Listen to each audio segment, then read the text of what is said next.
নমস্কার, আমি ভাস্কর গাঙ্গুলি। মা, এই শব্দটির মধ্যে আছে এক আত্মিক ব্যাপ্তি। সেই ব্যাপ্তি জীবনের অনেক বেশি গভীরে শেকড় ছড়ায় যখন সেই মা একা বিশ্বাসঘাতক স্বামীকে ত্যাগ করে আত্মীয়হীন হয়ে সন্তানকে মানুষ করে তোলেন। কখনো সেই মায়ের জীবনের এক দুর্ঘটনা সন্তানের ভিতরটা নাড়িয়ে দিয়ে তাকে জীবন বিমুখ করে। সেই রকমই একটি গল্প আমাদের আজকের নিবেদন, ইচ্ছে পাখি। গল্পটির রচনা আমার নিজের, পাঠে থাকছেন শ্রী সমীরণ নাথ ও শ্রীমতী রাকা সান্যাল। এই গল্পে রবীন্দ্রনাথের গানগুলি গেয়েছেন যথাক্রমে শ্রীমতী লালী সরকার, শ্রীমতী অমৃতা গাঙ্গুলি ও শ্রী অরূপন রায়। গল্পের প্রচ্ছদটি এঁকেছেন শ্রী অরিন্দম নন্দী। শুরু করছি আমাদের আজকের নিবেদন, ইচ্ছে পাখি। কালো প্লাস্টিকের মোড়কে ঠেকে মায়ের দেহটা মর্গের বাইরে সববাহী গাড়িটায় তুলে নিল ছেলে দুটো। অর্জুন তখনও কিরকম থুম হয়ে বসে। বিশ্বাসই হয় না, কালো এইরকম সময় মা কত স্বাভাবিক ছিল। কালকেও সকালের দিকে ও হাসপাতালে বেরোনোর সময় গজগজ করছিল। ফেরে ছেলে, ঘরটা আস্তা করে রাখিস। চতুর্দিকে জামা কাপড় বই খাতা ছড়ানো।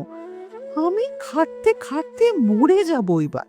আদর করে মায়ের গালটা টিপে দিয়ে বেরিয়ে এসেছিল বাড়ি থেকে। তখনও মনে হয়নি মায়ের ডিপ্রেশনটা আবার বীজ বীজে রাগের মতো মস্তিষ্কের অলিতে গলিতে ছড়িয়ে পড়ছে। জীবনের রক্তক্ষরণের অতীত ইতিহাসের উড়িয়ে কাটা দিনগুলো আবারও মায়ের মনটাকে কাটতে কাটতে এগিয়ে চলেছে গভীর থেকে আরো গভীরে। পাশের বাড়ির রুনু বৌদির ফোনটা না এলে জানতেই পারতো না অর্জুন যে দুপুরের পর মার দরজা খোলেনি। কাজের লোকটা ডেকে ডেকে সাড়া না পেয়ে রুনু বৌদিকে ডেকেছে। পড়িমড়ি করে অর্জুন বাড়িতে ছুটে গিয়েছিল। ততক্ষণে আশেপাশের লোকজন জমে গেছে। তারাই উদ্যোগ নিয়ে দরজা ভাঙতেই মাথা ঘুরে গিয়েছিল ওর। ফেনির সাথে মা ঝুলছে, গলায় গত পুজোতে অর্জুনের দেহ শাড়িটার ফাঁস, পায়ের নিচে রান্নাঘরের লাল টুলটা উল্টে পড়ে। পুলিশ এসেছিল নিয়ম মতো। আশেপাশে কেউই খবর দিয়েছিল বোধহয়। মায়ের মেডিকেল হিস্ট্রি দেখে আর অর্জুনের সাথে কথা বলে রুটিন মাফিক পোস্টমর্টমে পাঠিয়েছিল। ডাক্তার হওয়ার সুবাদে আত্মহত্যার মরদেহ দেখে দেখে অর্জুন অভ্যস্ত। তবুও মায়ের দেহটা যেন ওকে ভেতর থেকে নাড়িয়ে দিল। দুঃখের সাথে আত্মগ্লানির অনুমাপন ওর অন্তঃকরণে আত্মধিক্কারের বাষ্পায়নে ক্রোধের শ্বেতবিন্দু হয়ে গড়িয়ে পড়তে লাগলো।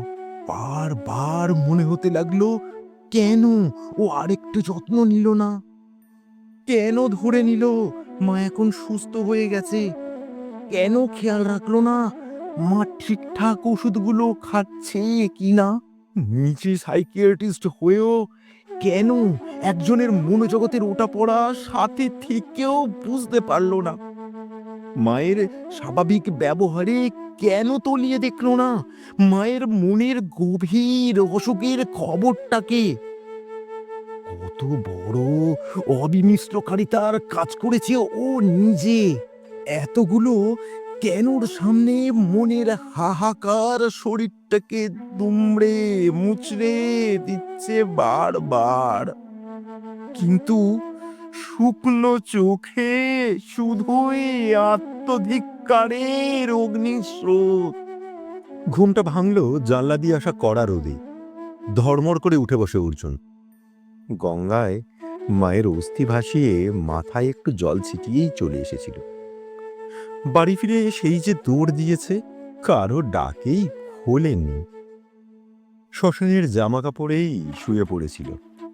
মা থাকলে সাবান দিয়ে স্নান করিয়ে তবে রেহাই দিত, কিন্তু আজ কেউ বলার নেই। মানুষটা ভীষণভাবে এ ঘরগুলোর প্রতিটি কোণে ছড়িয়ে থেকেও নেই হয়ে গেছে।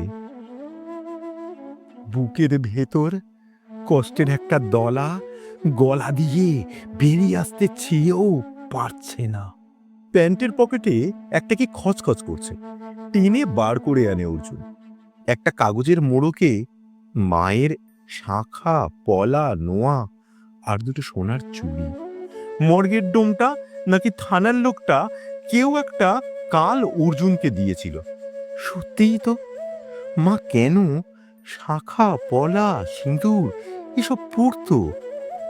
24 বছর হয়ে গেল বাবার সাথে ডিভোর্স হয়ে গেছে। বিধবা ছোট মাসির সাথে বাবার সম্পর্কের কথা জানতে পেরে মা কোনো অশান্তি করেনি। 10 বছরের অর্জুনকে নিয়ে শিলিগুড়ি থেকে কলকাতায় চলে এসেছিল।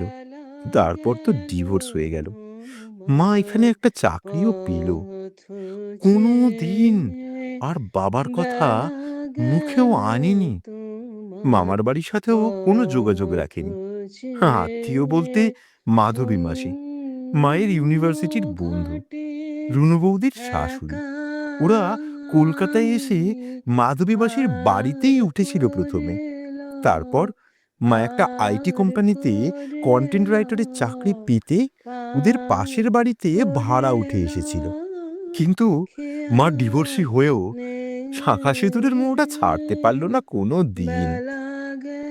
পরে মায়ের অসুখের সময় বুঝেছিল ওই চিহ্নগুলোর মধ্যেই মা বাবাকে নিজের জীবনে বাঁচিয়ে রাখত। সম্পর্ক কি শুধুই সুখে দুঃখে পাশে থাকা? এ সম্পর্ক যেন কাছে না থেকেও পাশে থাকার অনুভূতি। চিরকালের চুপচাপ মা কিরকম হঠাৎই ডিপ্রেশনে চলে গেল। সারা রাত জানলার ধারে কারো অপেক্ষায় থাকত। মাঝে মাঝে নিশুদ রাতে নিচু সুরে রবীন্দ্রনাথের গান গাইত। অর্জুন তখন সাইকিয়াট্রিতে এমডি করছে। তারপর তো কত চিকিৎসা, থেরাপি, কাউন্সিলিং। গত 2 বছর তো সব কত স্বাভাবিক ছিল, শুধু ওষুধ চলছিল। আবারও মনে সেই প্রশ্নমালার কুচকাওয়াজ। না মেলাতে পারা জটিল অঙ্কের উত্তরহীন শূন্য পাতা। অবসাদের খাঁচায় বন্দি মায়ের মনের ইচ্ছে পাখিটা কি তাহলে মুক্ত হতে চায়নি? সে কি শুধুই জীবনের খাঁচা থেকে মুক্তি চেয়েছিল? আবারও নিজের বিবেকের এজলাসে নিজের বিচারের আর্জি, যে আর্জি কাঠগড়ায় শুধুই মাথা কোটে বারবার। এই গঞ্জ শহরটায় বাঙালি প্রায় নেই বললেই চলে। যদিও অন্য রাজ্যের সীমান্ত ঘেঁষে এই ছোট্ট জায়গাটা বঙ্গভূমিরই অঙ্গ। গরমে প্রচণ্ড গরম আর শীতে হাড় কাঁপানো ঠান্ডা। বর্ষার মরীচিকা দর্শনে শুধুই সময়াতিপাত। রুক্ষ মাটির কাটাকুটি এখানকার মানুষগুলোর জীবন জুড়ে। বেশিরভাগই জনমজুর। আশেপাশের বড় শহরগুলোতে রোজ মজুর খাটতে যায় আর রাতে এক পেট মদ গিলে বাড়ি ফেরে। সপ্তাহে 2 দিন হাট বসে, সে যেন এক উৎসবের দিন। এই আত্মীয়হীন, বন্ধুহীন জনপদটাই এখন অর্জুনের স্বেচ্ছা নির্বাসনের ঠিকানা। এই মানসিক হাসপাতালটা কে কবে এই নির্বান্ধব পুরীতে তৈরি করেছিল সেই ইতিহাস আজ অজানাই। তবু সমাজ যাদের ঠাঁই দেয় না, পাগল বলে, সেই রকমই মানুষদের আশ্রয় এই 3 তলা বাড়িটা। স্থানীয়রা এটাকে পাগলা গারদ বলে, শিক্ষিতরা বলে উন্মাদ আশ্রম, আর যারা মাঝে মাঝে এখানে সমাজ সেবা করতে আসে তারা বলে লুনাটিক অ্যাসাইলাম। তবে এত শব্দের ভিড়ে অর্জুন খুঁজে পায় না কোন শব্দটিতে একটু সহমর্মিতা আছে। 3টে শব্দই যেন সমাজ বহিষ্কারের নির্দেশ। কেউ বোঝে না। শরীরের রোগের মতো মনের রোগও চিকিৎসা করলে ভালো হয়। তাতে সময় লাগে, ধৈর্য লাগে, সহানুভূতি লাগে। কেন যে মানুষ সেটা দিতে চায় না, কে জানে। হয়তো এই সমাজ বহিষ্কারের অজানা ভয়েই মা জীবন থেকে বহিষ্কৃত হয়ে গেল। মায়ের মৃত্যুর পর কলকাতায় আর যেন টিকতে পারল না ও, এক প্রকার জেদ করে এ নির্জন প্রান্তভূমিতে। অর্জুনের সিনিয়ররা বুঝিয়েছিলেন যে ওর মতো ডাক্তারের এ শহরের দরকার। ও একটা হঠকারী সিদ্ধান্ত নিচ্ছে, পরে ফিরতে চাইলেও ফিরতে পারবে না, এইসব। কিন্তু কারো কথা শুনতে চায়নি অর্জুন। ও যে নিজের থেকেই নিজে পালাতে চেয়েছে, তাই গন্তব্যহীন সময়ের গতিপথে কাঁটার থেকে দ্রুত ছুটে চলার নিরন্তর চেষ্টা। সে প্রয়াসে আত্মবিস্মৃতির আতুর আরতি। তাই সভ্যতার শিক্ষায় যারা প্রাপ্ত, সে নিজেকে হারিয়ে ফেলা মানুষদের মাঝে চেনার পরিধির গাণিতিক বিস্তারের অজানত সীমারেখা টপকে পালিয়ে আসতে চায় এক খোলা মাঠের উন্মুক্ত জীবনে, যে যাপনে শুধুই ফেলে দেওয়া মানুষের ভিড়, যে যাপনে শুধুই মানসিক ও মানবিক বঞ্চিত মানুষের হাহাকার, যে যাপনে শুধুই আচার বিচারহীন কিছু জীবনের উল্টো পুরাণ।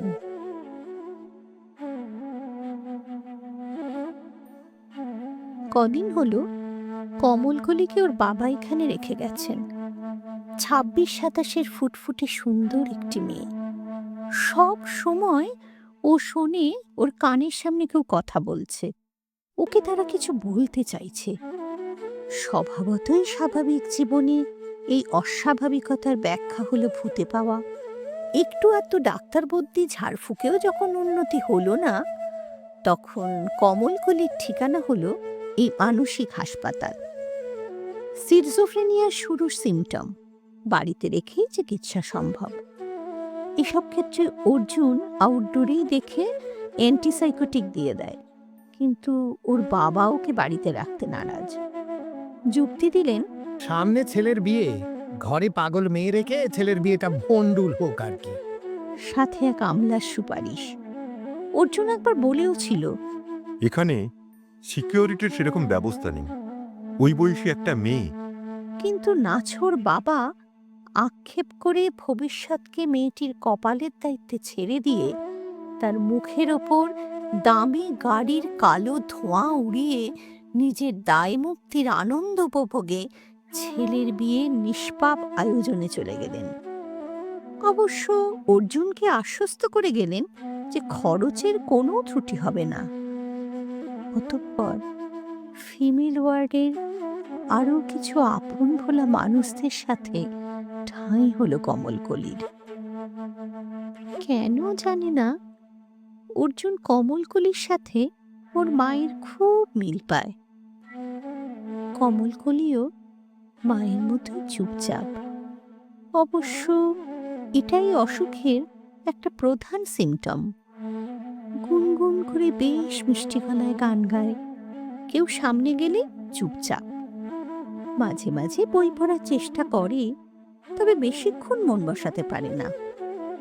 তবে মেয়েটির প্রচণ্ড পড়ার খিদে। ওর বাবা যেটুকু বলেছেন তাতে অতীতে মানসিক অস্বাভাবিকতার কোনো লক্ষণ ছিল না। পরিবারেও এ রোগের ইতিহাস নেই, অন্তত তাঁর জানা নেই। অর্জুন বেশ কয়েকবার কমলকলির সাথে কথা বলার চেষ্টা করেছে, কিন্তু সেরকম উত্তর কিছু পায়নি। শুধু যেটুকু জেনেছে, ও বিএসসি অনার্স, ছোট থেকে রবীন্দ্রসঙ্গীত শিখেছে। আগে আগে গানের স্কুল থেকে স্টেজ শো করেছে, কিন্তু পরের দিকে আর ভিড়ভাট্টা ভালো লাগতো না। কারো সাথে কথা বলতে ইচ্ছে করতো না, শুধুই নিজের খোলসের মধ্যেই নিজেকে গুটিয়ে নিয়েছিল। অডিও হ্যালুসিনেশন অনেক পরে, তখন একবার দুবার হিংস্র হয়েছে, জিনিসপত্র ভেঙেছে। ওষুধ আর সহমর্মিতার পরশ ছাড়া এ রোগের নিরাময় অসম্ভব। আবার সম্পূর্ণ সুস্থ যে হয়ে উঠবে সেটাও বলা অসম্ভব। সমাজে মনের যত্ন শব্দটি বেশ অপরিচিত। যত্নহীন শরীর যেমন নানান রোগের উৎস, যত্নহীন মনও তেমনি নানান মানসিক বৈকল্যের আঁতুর ঘর। এ সময় কাছের মানুষের সাথে থাকাটা খুব জরুরি, কিন্তু কমলকলিদের মতো দুর্ভাগা এ জগতে কম নেই। পেশাদারিত্বের বাইরে হাসপাতালই বা কি করতে পারে? কতদিন পারবে সহানুভূতি আর সহমর্মিতা স্পর্শে কমলকলিকে আশ্বস্ত করতে? শুরুতে কয়েকবার ওর বাড়ি থেকে খোঁজ খবর নিলেও আস্তে আস্তে এ 1.5 বছরে তা কমে আসছে, সেটা অর্জুন খেয়াল করেছে। মেয়েটির জন্য চিন্তা হয়। হাসপাতাল তো আর বরাবরের জন্য রাখবে না, তখন ওকে বাড়িতে ফিরতেই হবে। তখন যে কি জীবন মেয়েটির জন্য অপেক্ষায় আছে কে জানে। ছোট ছোট ভালোবাসার অভিনয়ে মোড়া দিনযাপনের বিজ্ঞাপনের বাইরে সত্যিকারের হৃদস্পন্দনের অনুভব যে বড় প্রয়োজন মেয়েটির। কিংবা বয়স, আস্ত জীবন সামনে পড়ে আছে। সে জীবনের প্রতিনিয়তের মোড়ক লড়াইয়ে পারবে কি কোমল মনের কমলকলি টিকে থাকতে? অর্জুনের কেমন যেন একটা জিদ চেপে গেছে মেয়েটিকে সুস্থ করে তোলার। যেন মায়ের মৃত্যুর জন্য নিজের অপরাধবোধের প্রায়শ্চিত্ত। রোজ খানিকটা করে সময় কাটায় কমলবলির সঙ্গে, বুঝতে চায় ওর মানসিক অবস্থার অগ্রসর। বই পড়ে শোনায়, রবীন্দ্রসঙ্গীতের অডিও শোনায়, কিছু লিখতে দেয়, দেখে লেখার প্রকৃতিটা। ওই কমলগুলিকে সুস্থ করে তোলার অতি আগ্রহ যে হাসপাতালের আনাচে কানাচে ছোটখাটো গুঞ্জনের জন্ম দিচ্ছে তাও বেশ বুঝতে পারে। কিন্তু কেউ জানে না, কেউ বোঝে না তারে আকুলতা, নিজের পাপ স্খালনের। মর্মের গভীরে সদা জাজ্জল্যমান এক অগ্নিশিখার নির্বাপনের। প্রায় 10 বছরের ছোট এ মেয়েটির প্রতি প্রেমের অনুভূতির কল্পনা তো গভীর সমাধিমগ্ন। মায়ের জীবনের পরিণতি তাকে বিমুখ করেছে সংসার বিলাসে। স্বার্থমগ্ন সম্পর্কের অক্ষে নিঃস্বার্থ ভালোবাসা পুঁজতে চায়নি ও কোনো দিনও। জানে তা অসম্ভব। মেকি সম্পর্কের বিজ্ঞাপনের চটকের আড়ালে সবসময় চাপা পড়ে গভীর গোপন ভালোবাসার অঙ্গীকার। আর তাই লোক দেখানো সুখী মোড়কের জীবনশৈলী থেকে অর্জুন ব্রাত্য। একদিন রাত্রে রাউন্ড সেরে কোয়ার্টারে ফেরার সময় হঠাৎই থমকে দাঁড়ায় অর্জুন। দোতলার ফিমেল ওয়ার্ডের চাল ঘেরা বারান্দায় কমলকলি এ রহস্যময় সৌরজগতে একমাত্র মোহময়ী চাঁদের আলোর মতো সে দাঁড়িয়ে। জ্যোৎস্না ধোয়া প্রান্তরে এক চন্দ্রকলা যেন এক মনে গেয়ে চলেছে রবীন্দ্রনাথের গান। ধীর পায়ে উঠে আসে দোতলায়। ওকে দেখতে পেয়ে ডিউটিতে থাকা সিস্টার কমলকলিকে ভেতরে নিয়ে যেতে এগোন। হাতের ইশারায় তাকে থামায় অর্জুন। চোখের সামনে ভেসে ওঠে আরেকটি মানুষের এইরকমই জানলার সামনে দাঁড়িয়ে রবীন্দ্রনাথের গানের দৃশ্য। দুটি অবয়ব এক হয়ে যায় মুহূর্তের মধ্যে। মোহিত হয় অর্জুন। দীর্ঘদিনের কঠিন হয়ে যাওয়া এক আবেগের পাথর ফেটে নরম মুগ্ধ তার গলা লাভা ছড়িয়ে পড়ে ওর অন্তর জুড়ে। হৃদয়ের প্রতিটি কক্ষে বেজে ওঠে বীণা। মননের গভীরের কার্নিশে কার্নিশে জ্বলে ওঠে সহস্র দীপাবলি। যেমন এসেছিল ধীর পায়ে তেমনই ফিরে যায়, সাথে নিয়ে যায় এক মুগ্ধতার বিস্তৃতি।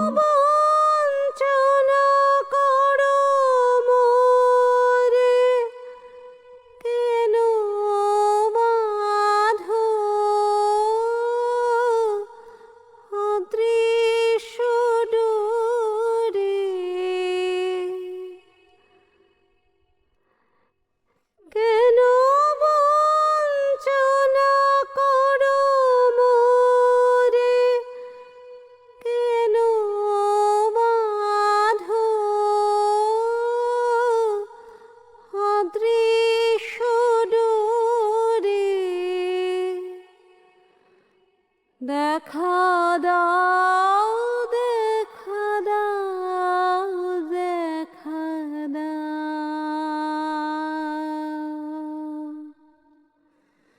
দেহ মন ভরে মামনি কুঞ্জ বনে বারতা পেয়েছি।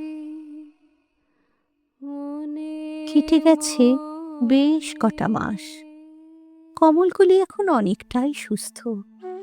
সরকারি নিয়মে অনেক আগেই ওকে বাড়িতে ফিরিয়ে দেওয়ার কথা, কিন্তু অর্জুনের টালবাহানায় সে সময় পিছোতে পিছোতে এই জায়গায় উপস্থিত।